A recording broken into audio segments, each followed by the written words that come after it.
dominer le jeu. On veut tous passer nos matchs à être le plus fort, à être totalement intouchable, à jouer avec liberté, avec totale fluidité, sans avoir énormément de réflexion et énormément de pensée. Jouer tout simplement sans réfléchir, jouer avec son instinct.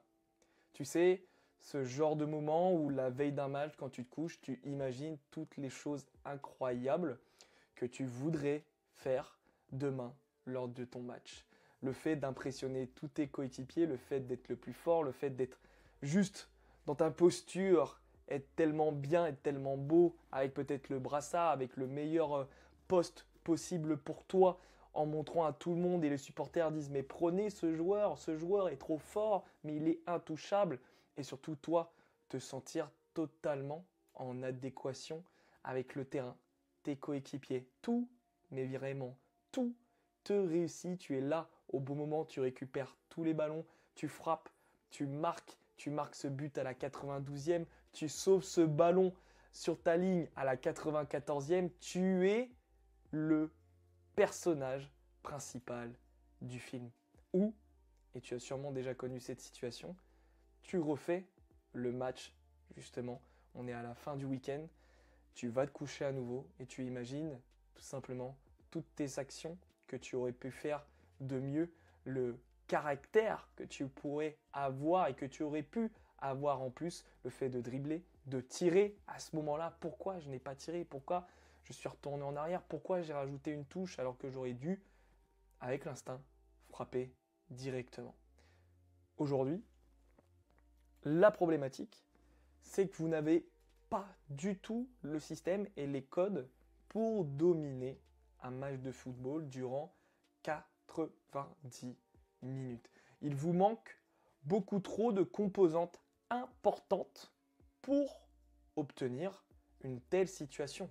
Dominer le jeu comme tu peux le voir à la télé. Et par exemple, c'était quand mercredi soir, de voir Kovacic et Modric dominer le milieu de l'équipe de France et l'équipe de France de manière globale. Comme on peut le voir quasiment tous les week-ends, Pedri ou Lamine Yamal dominer leurs adversaires. Aujourd'hui, je vais te donner 4 clés pour justement obtenir ce résultat et devenir ce joueur-là. Tout d'abord, la clé numéro 1 est beaucoup trop classique et c'est pour ça que je ne vais pas perdre de temps dessus puisque tu la retrouveras sur toutes les vidéos qui peuvent te proposer de devenir tout simplement meilleur en match, de devenir titulaire, etc. Évidemment, tous les conseils que je vais te donner, si celui-ci n'est pas respecté, il n'y a pas de magie en vrai de vrai.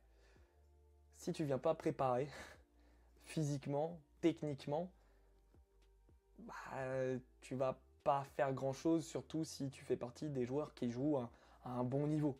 Tu vois, sauf si tu fais partie de ces joueurs qui restent à un niveau plutôt tranquille et qui du coup peuvent arriver le lendemain de soirée, se sont couchés à 4h du mat, 6h du mat, n'ont même pas dormi et malgré tout faire plutôt un bon match. Je ne parle pas à ces joueurs-là, je parle vraiment de ces joueurs qui jouent actuellement à un niveau qui les oblige à être nickel. Et il y a des joueurs de Détroit qui se retrouvent à un niveau où même Détroit, pour eux, c'est challengeant. Et c'est ça, c'est à ces joueurs-là que je parle, ces joueurs qui veulent avoir du challenge. Ces joueurs avec qui je bosse, qui rentrent juste dans le milieu football club, milieu football club, les joueurs ne dépassent pas le niveau R2. Ça va jusqu'à D3 même. Je veux des joueurs qui ont un challenge, veulent les challenger, veulent faire plus, sont dans la difficulté et malgré tout passent à l'action. Mais sans préparation physique, technique, tout ce que je vais te dire derrière, évidemment, on parle de football, ça dure 90 minutes, il faut courir, il faut être bon techniquement, ça va pas fonctionner. Ok, je parle d'intelligence de jeu, je parle de prise d'information, je parle de le fait d'être capable de s'adapter très rapidement techniquement, je parle aussi beaucoup de psychologie, en tout cas dans l'accompagnement. Je parle peut-être pas très souvent de physique à proprement parler, même s'il y en a dans l'accompagnement aussi. Mais pour moi, c'est tellement logique que le gars qui comprend pas ça, t'as raté une grosse partie du foot. Et je parle pas d'aller à la salle de musculation, je sais pas combien de fois par semaine et soulever du gros poids. C'est pas ça le foot. Hein. Si pour toi, le foot, on t'a dit, t'es pas bon au duel, il faut prendre du volume physique. Non, c'est qu'il te manque autre chose. Il te manque le momentum, il te manque l'équilibre, il te manque peut-être une position du corps pour protéger ton ballon, pour être beaucoup plus solide. Il te manque peut-être un aspect de maîtrise technique, de compréhension du jeu. Bref, au-delà du volume physique, il faut penser au football avant et on va rentrer dans le vif du sujet à partir de maintenant. En clé numéro 2, ça va aussi beaucoup se jouer par rapport à ton état d'esprit. Et je ne vais pas t'embêter avec le fait d'être calme, le fait d'être confiant, le fait d'avoir beaucoup d'estime de soi. C'est une évidence. Je vais vraiment parler de cas pratiques, d'exercices que tu peux réaliser pour justement dominer. Et je parle vraiment de dominer. Donc ça ne va pas pouvoir être juste de l'exercice de un petit peu de confiance en soi, de faire de la méditation, de la sophrologie. Ça ne sera pas suffisant, d'accord? De mettre des affirmations positives, ça ne sera pas suffisant. Ça va être bien sur le long terme, ce genre de travail, mais si tu es quelqu'un de base qui a du mal à dominer, je ne sais pas si tu te rends compte à quel point ce mot est très fort, peut être même, pourquoi pas, très négatif. Dominer un autre être humain. C'est de ça dont je te parle. C'est, entre guillemets, de manière très positive, mais j'ai que ce mot-là qui vient, écraser l'adversaire, le mettre à terre, lui montrer ta supériorité pour que lui, derrière, et c'est ça le côté positif, se donne encore plus. Ou s'il n'a pas beaucoup de confiance, se dise, il est inatteignable, je suis, hélas, comme beaucoup se disent, trop faible, je suis une grosse merde. Et c'est clair que si tu te dis ça, évidemment, il y a beaucoup de travail. Et il y a un exercice qui est ultra intéressant à faire, c'est pour toi. Qu'est-ce que c'est, premièrement, dominer? Parce qu'on est dans ce thème-là de cette vidéo. Quel est pour toi être un véritable champion, être un athlète même? Qu'est-ce que toi, tu veux devenir comme joueur dans 1 an, dans 5 ans? Quelle est, par exemple, la plus grande qualité qui définit un champion, un joueur dominant pour toi? Quelles sont les valeurs essentielles que doit incarner un joueur de football de très très haut niveau qui domine totalement le jeu? Toutes ces questions que je t'invite à lister, que tu peux te poser pour tout simplement découvrir le fond de ta pensée et de te la reposer et de vraiment aller chercher la réponse la plus profonde possible. Tu peux aussi enchaîner avec ce genre de questions. Comment réagis-tu? Que fais-tu face à l'échec ou face à une difficulté? Comment réagis-tu sous pression? Et comment veux-tu apprendre à mieux gérer justement ces moments de stress, d'anxiété et de pression? Et je te donnerai ça pour terminer. Quel mantra, donc quelle phrase te donnerais-tu pour réagir dans ce genre de moment? D'être capable de les identifier et d'être capable de te dire « Ok, je suis dans un moment comme ça, qu'est-ce que je dois me dire? Qu'est-ce que je me suis écrit dans mon exercice que Axel m'a proposé ?» Donc, il y aura tout ce travail-là. Mais au-delà de ces questions qui sont très importantes pour, et il y en a encore plein d'autres que je pourrais te mettre, voilà, si tu es intéressé pour qu'on bosse ensemble, n'hésite pas, parce que ça, c'est un exercice que mes joueurs font au tout début de l'accompagnement, qu'on appelle le code du champion. C'est pas de moi, c'est de Andy. Je passe une formation avec lui qui est un coach de basket. Et pour vraiment aller jusqu'au bout du thème de la vidéo et de cette partie état d'esprit, ça va être le fameux travail de l'alter ego. J'en ferai une vidéo plus complète, plus précise, mais l'alter ego, c'est le deuxième toi qui va sortir dans ce genre de moment où il faut que tu sois le meilleur, le gars qui domine. Ce gars qui a, pour ma part en tout cas, pas d'amis, pas d'état d'âme, n'en a rien à faire de ce qui peut se dire autour, se nourrit de l'ambiance parfois hostile, des sifflets, parfois même, hélas, ça fait apparemment partie du football, et il faut l'avouer, ça fait partie du football, même si c'est triste, des insultes, de critiques très très négatives. Mon alter ego se nourrit de ça et devient encore meilleur dans ces moments-là. Ce que Axel Leclerc ne serait pas capable de subir. Mon alter ego, qui a un nom que j'ai choisi, que tu peux choisir, est le gars qui s'occupe de la partie foot sur le terrain. On peut me traiter de tous les noms. On peut me traiter mes proches de tous les noms. Ce n'est pas moi à ce moment-là.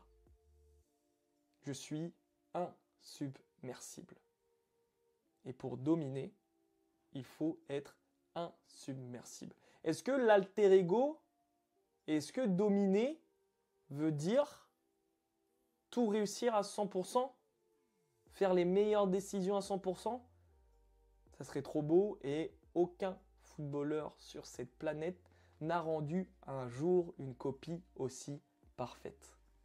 Même Ronaldinho, quand il s'est fait applaudir par Bernabeu, n'avait pas pour autant fait le match parfait où il a perdu 0 ballon, il a réussi toutes ses passes et où il a réussi à prendre toutes les meilleures décisions. Si ça avait été le cas, sûrement qu'il aurait marqué 10 buts ou fait marquer 10 buts face au Real Madrid. Par contre, est-ce qu'il a fait un match excellent où il a dominé? Oui. Est-ce qu'il a accepté l'erreur? Oui. Ses erreurs? Oui. Les erreurs de ses coéquipiers? Encore plus. Est-ce que Pedri accepte l'erreur? Est-ce que Pedri accepte le fait de faire un contrôle un petit peu lent et se gâcher justement la bonne prise de décision suite à l'appel de Rafinha ou de Lewandowski? Il l'accepte. Ok, pardon. Mais son alter ego joue. Il n'est pas pris par les émotions. Il n'est pas pris par le jugement de « Ah, je suis nul. Ah là là, il va être déçu. Ah, je rends pas fier mes parents. Ah, la honte. » Non. Comme le disait très bien Kobe Bryant, Mamba Mentality, c'est le tueur à sang-froid. Ce n'est pas Kobe Bryant. Kobe Bryant est quelqu'un qui aime sa famille, qui aime son meilleur pote Pau Gasol, et pour autant l'alter ego Pau Gasol ne le connaît pas. Et c'est pour ça qu'il lui a mis une grande pancarte dès le premier match contre l'Espagne au JO. L'alter ego. Et l'alter ego t'aidera à le dominer. Si tu veux savoir comment activer l'alter ego, on peut en parler ensemble. Avec grand plaisir. On travaille ça pas avec tous les joueurs parce que ça ne va pas avec tous les joueurs. Il y a les joueurs qui naturellement ont plutôt une bonne confiance et par rapport au contexte actuel dans lequel ils sont, ils n'en ont pas besoin. Peut-être que le jour où j'aurai un joueur qui participera à la Ligue des Champions et au dernier carré de la Ligue des Champions, en effet, peut-être qu'il faudra créer un alter ego pour ces moments où la pression, l'enjeu, le jeu en lui-même sera beaucoup plus costaud. Mais naturellement, il y en a qui n'en ont pas besoin. On n'est pas tous pareils. Okay, une grosse partie, cette partie état d'esprit, mais elle m'importe tellement parce qu'au-delà de l'athlète, ce qui m'importe, c'est l'individu. Parce qu'une fois que l'athlète n'est plus, il ne reste que justement cette partie, l'individu, l'être humain que l'on est, Axel Leclerc, l'alter ego, le footballeur, l'athlète, le coach. Ça, c'est une autre partie. Et c'est important de se comprendre, d'où toutes les questions que je t'ai posées avant, que tu peux justement réaliser pour dominer le jeu. Oui, dominer le jeu, ça se fait sur le terrain, mais ça se fait en amont et ça se fait ici. Pas qu'avec les pieds, pas qu'avec le physique, mais ici. Et là, on a parlé mental. Maintenant, on va parler de prise de décision et de cognitif. La clé numéro 3, le but principal, on va dire, de la chaîne, dans tout ce que je t'apporte. Il y a une vidéo spécifique là-dessus, il y a une vidéo de Pedri là-dessus aussi. La fameuse notion de momentum. Tu veux dominer vraiment un match de football, ça va venir avec l'état d'esprit, il faut que tu arrives à gérer le momentum. Si tu ne sais pas ce que c'est le momentum, j'ai fait une dernière vidéo sur le sujet. Tu peux aussi aller voir l'analyse de Pedri qui va t'aider grandement à comprendre ce que c'est gérer le momentum comme Pedri. Mais le momentum, pour te redonner ce que c'est, dans un match de football, tu vas avoir plusieurs actions, plusieurs situations dans ces actions. Il y a les actions où tu vas devoir jouer en une touche parce que tu es pressé par l'adversaire, donc tu vas devoir rapidement la donner. Mais tu peux aussi utiliser le momentum très individuel du joueur il te fait un pressing de ce côté-là, tu peux la mettre en une touche ou tu peux utiliser la feinte, tac, et utiliser son momentum de courir dans ce sens-là et le feinter. D'accord ? Plus clairement dit, le momentum, ça va être cette notion d'espace. Donc on joue sur un rectangle vert. Et évidemment, ce rectangle va avoir parfois des espaces triangles, hexagonales, carrés, peu importe comment c'est formé par les adversaires. Et le temps que tu vas avoir dans ces espaces. Parce que oui, un espace grand donne sûrement énormément de temps de faire un appel dedans, de conduire le ballon dedans. Et un espace réduit va me demander une faculté à décider vite, pas forcément à donner le ballon, parce que tu peux dribbler, mais à décider vite de dribbler, d'avancer, de passer, de faire un contrôle dans ce sens, etc. Ok? C'est très lié à la technique, ça on l'a vu dans la clé numéro 1. Et le momentum, c'est quelque chose qui nous appartient en tant que footballeur. Sans ballon, le momentum peut être un moment où l'ailier a le ballon, non, ça peut être un moment sans ballon, où l'ailier a un espace, il s'écarte et appelle tout simplement dans le dos de l'adversaire. Je suis un peu flou, tac, je reviens. Appelle dans le dos de l'adversaire parce que en écartant, il a attiré l'ailier jusque-là, il a ouvert un espace juste ici, il va réagir, donc le temps, réagir plus vite et saisir ce momentum qu'il s'est créé sans ballon. Comme on a pu le voir dans la vidéo justement de but Ligue des Champions que j'ai fait aussi très récemment. Et avec ballon, qui de mieux que Pedri, mais Kovacic, Modric le maîtrise parfaitement aussi. Avec ballon, c'est j'ai de l'espace, je vais avoir la conduite pour avancer et sortir un joueur et créer le momentum pour un coéquipier, puisque je peux créer le momentum pour un coéquipier. Je peux être très bien un ailier qui appelle à l'intérieur du jeu pour créer de l'espace et du coup un momentum pour mon arrière latéral dans le dos. C'est juste ça le foot, le momentum. Et celui qui gère le mieux le momentum durant 90 minutes est celui qui domine. Et comment dominer? Faut comprendre tous ces aspects du jeu.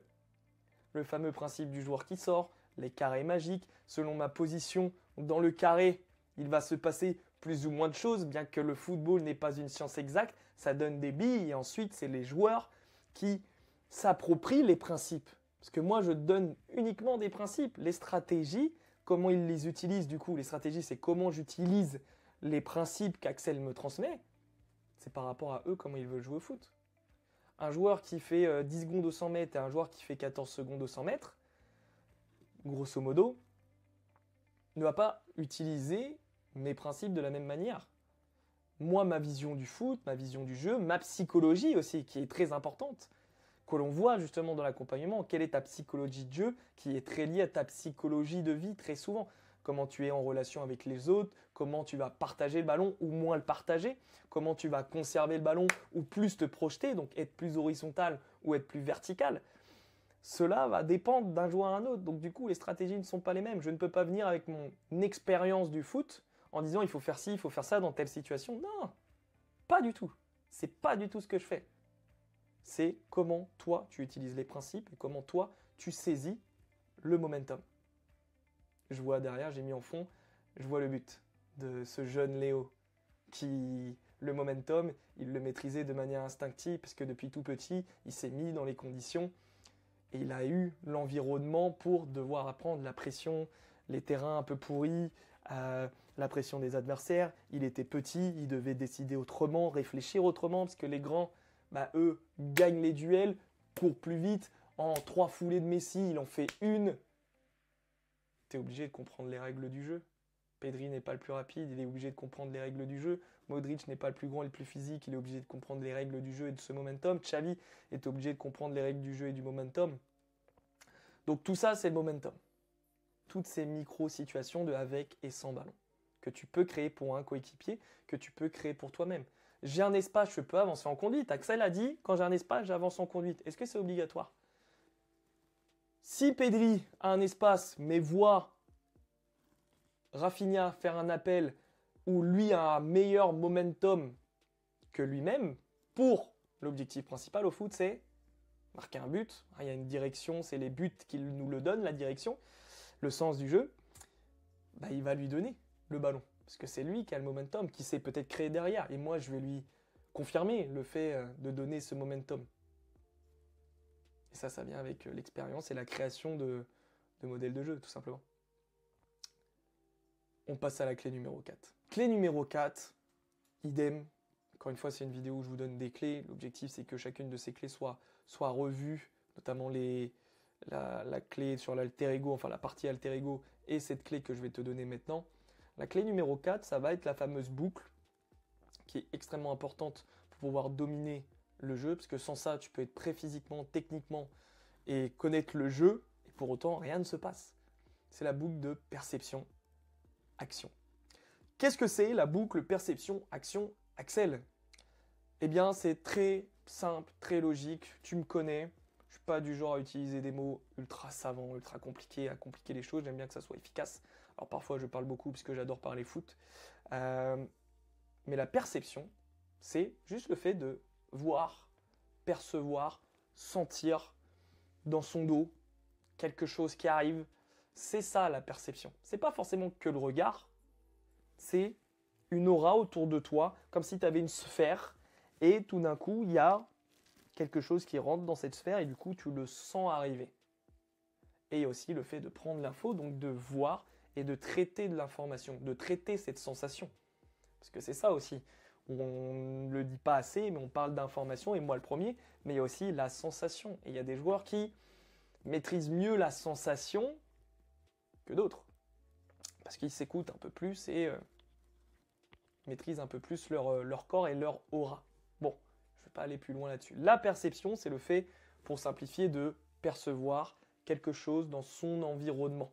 Okay, donc les informations à traiter de tel appel, tel défenseur est décalé dans ce sens-là, telle ouverture, tel intervalle, c'est la perception. Je perçois, j'agis.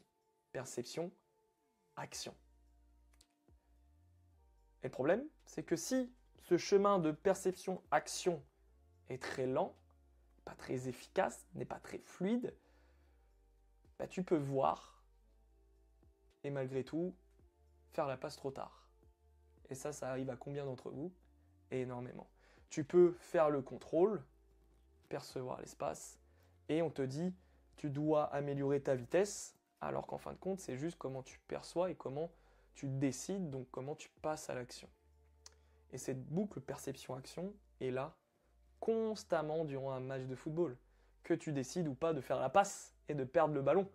Le fait de rester comme ça et de attendre jusqu'au dernier moment que l'adversaire vient en attendant une solution et de perdre le ballon, on peut dire il n'a pas décidé. Si, tu as décidé ça.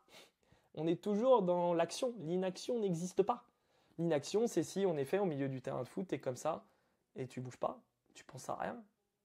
Parce que penser, c'est une action. Donc perception, action, ça c'est hyper important et ça va être un travail évidemment technique. Comment on dit déjà? J'ai plus le mot, mais technico-cognitif, si ça se dit d'ailleurs, c'est possible que ça soit ça. De comment, par rapport à ce que je perçois, l'information traverse vite jusqu'à mes pieds, donc l'action, avec ballon, ou l'appel, ou le fait de défendre, le fait de faire une tête. Ça, cette boucle-là, doit être la plus rapide possible, et évidemment, rapide, oui. Super, Axel, il m'a dit que ma boucle perception-action doit devenir rapide. Super, tac, tac. En touche. Ouais, j'ai été rapide quand même. En haut. Oh, papaf, la passe en profondeur. Ah oui, mais il n'a pas fait l'appel.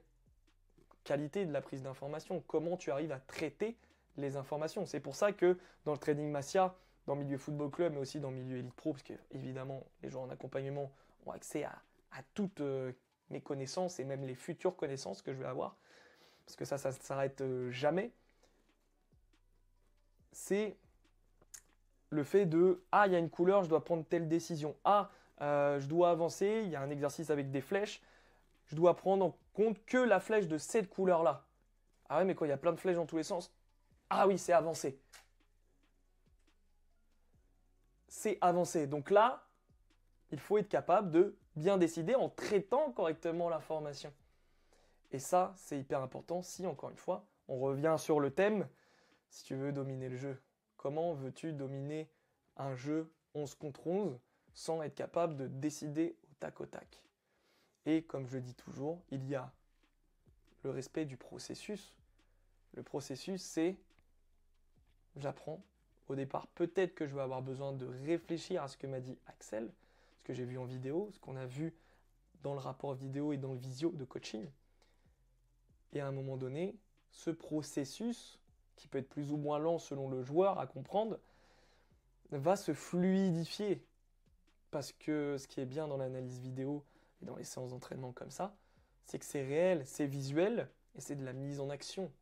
Et du coup, tout devient fluide. Je te dirais naturellement, je n'invente pas quelque chose de... c'est pas une recette magique, j'utilise juste comment le cerveau, le corps humain, aussi complexe que soit-il, fonctionne. Le visuel, la mise en action. Et la logique, puisque j'utilise des mots le plus logique possible, le joueur qui sort, encore une fois, les carrés, encore une fois, c'est quelque chose de visuel, de parlant. Quand je dis un carré, c'est pas un appel en profondeur, c'est un 4 joueurs contre qui on joue, qui forment entre eux un carré, plus ou moins bien formé, encore une fois. Ok? Tout ça, tu as accès sur la chaîne YouTube, je donne beaucoup de choses.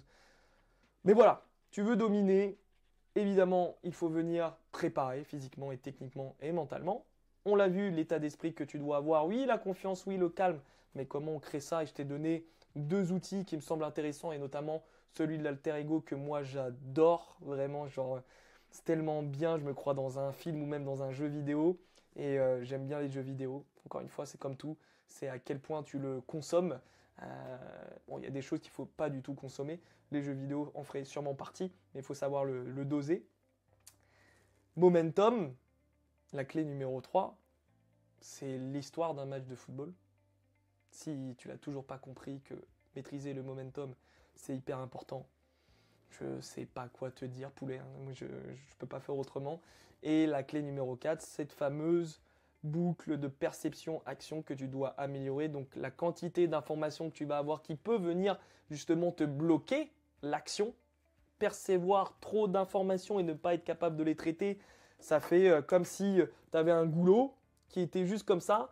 Tu as toutes ces informations-là qui doivent passer. À un moment donné, à ingurgiter, c'est dur. Et du coup, la mise à l'action en bas, elle est très difficile à arriver. Tu vois? Donc, c'est être capable de trier de non, non, non, non, non, tac, ça fluidifie, non, non, non, non, bam, passage à l'action. Ok? Donc, c'est de t'entraîner à avoir beaucoup d'informations à traiter, parce que ça arrive en match, dû aux émotions, dû à la préparation physique, dû à d'autres choses, le contexte du match, etc., auquel tu dois t'entraîner. Tu veux t'entraîner comme ça et dominer le jeu. Tu écris dominer dans l'espace commentaire. Ça m'est venu comme ça, franchement, voilà. Et on voit si on peut bosser ensemble. Soit intégrer Milieu Football Club si tu es un joueur voilà, de niveau départemental, c'est totalement OK. C'est pour ça que j'ai ouvert ça de R3, de R2. À un moment donné, si tu es en R1, N3, pourquoi pas N2, on peut voir pour bosser sur un accompagnement plutôt léger. On se voit une fois toutes les 3 à 4 semaines. On fait des rapports vidéo assez complets. On échange tous les jours. Tu as accès justement à ma méthode d'entraînement pour travailler là cet aspect de dominer le jeu, mais encore d'autres choses comme le fait de jouer libéré avec fluidité et pouvoir débloquer ton potentiel et jouer avec tout ton talent en fait. Parce qu'on a tous du talent, plus ou moins grand, mais on a tous du talent. Si tous les footballeurs que vous voyez à la télé ont un talent de dribble, de frapper des buts incroyables comme Lamine Yamal, ben on n'a que des attaquants. Ok? Donc si ça t'intéresse, n'hésite pas. Et après, si tu es au-delà de la N2 ou même joueur de N2 qui a beaucoup d'ambition, qui veut jouer pro et tu es déjà pro et tu veux vraiment dominer ce monde professionnel et faire partie des 1%, via Milieu Elite Pro, VIP, il me reste une place pour cette fin de saison. Selon dans le pays dans lequel tu es, ça se trouve ta saison commence, parce qu'il y a des joueurs en Finlande par exemple, la saison va commencer. Donc n'hésite pas à me contacter. Voilà l'équipe, j'espère que cette vidéo vous intéressait. Elle est plutôt longue, je vois que ça fait une demi-heure quand même que je tourne. Voilà tout, c'est tout ce que j'ai à dire. Ça change un petit peu des analyses. Ça me semblait important de revenir avec ces vidéos, entre guillemets, un peu plus classiques. Ciao l'équipe!